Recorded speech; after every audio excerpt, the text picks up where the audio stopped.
the brutality is not ad hoc. It is coordinated. It is even ethnicized. A special ethnic-based killer squad has been formed within the larger police service to brutalize and carry out summary execution of citizens in the name of protecting what they have been made to believe is their regime. This squad is taking instructions from an equally ethnic-based command structure that operates outside the official channels of the police service. As if this is not enough, a killer squad that is not part of the police service is being activated to operate as part of the police to brutalize Kenyans.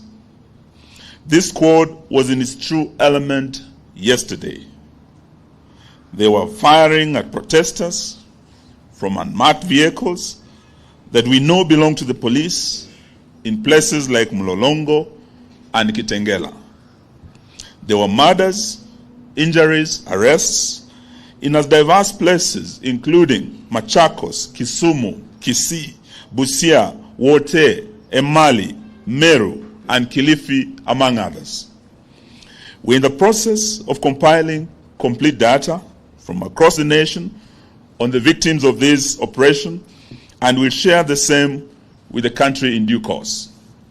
These acts of brutality are running side by side with politically supported acts of ethnic profiling in parts of the country where ethnic-based militias are being formed and facilitated to attack other communities with crude weapons with the support of the state.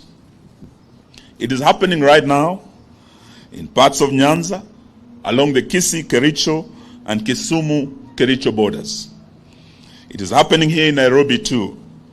Someone is working on a script of ethnic profiling, antagonism, and murder, much similar to what happened here in 1991, 1992, 1997, in the infamous tribal clashes, and also in the 2007-2008 period. The world has known of the butcher of Cambodia. This was before other butchers. Today, it will appear there is a butcher of Kenya in the making. We call on Kenyans to refuse to be intimidated in their own country. We urge Kenyans to be firm and to resist this deliberate effort to turn the National Police Service into a killer squad for hire by politicians and the regime suffering acutely from legitimacy deficit. We are going beyond merely condemning this emerging pattern. We have instructed our lawyers to prepare and institute local proceedings against police officers who have gone against their duty of protecting life and property of Kenyans and instead have become a threat to the very citizens they're supposed to protect. In this regard, we are appealing to all Kenyans who have photographic or video evidence of police brutalizing citizens to share the same with us to aid the case that our legal team is working on.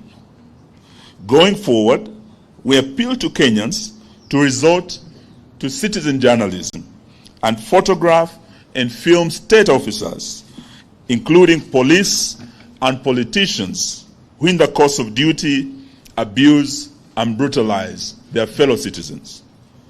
Because the regime has decided to turn all institutions of the state against the citizens, we have no option but to act to protect ourselves. We are going for individual responsibility and culpability against individual officers. We are also going for individual culpability against police commanders whom we have reason to believe know or ought to know about the illegal actions of their officers under their command. We stand in solidarity with victims of this police brutality and their families. We will be visiting from tomorrow, and we will offer support to offset costs and help lessen the burden on the families.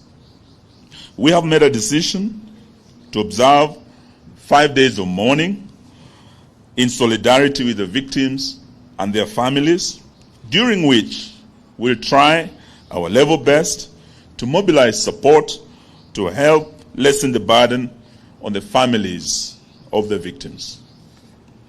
But we are not giving up in our quest to force William Ruto to lower the cost of living, to commit the audit of the 2022 elections, to bipartisan reconstitution of the IEBC, and respect for political parties, including the Jubilee Party.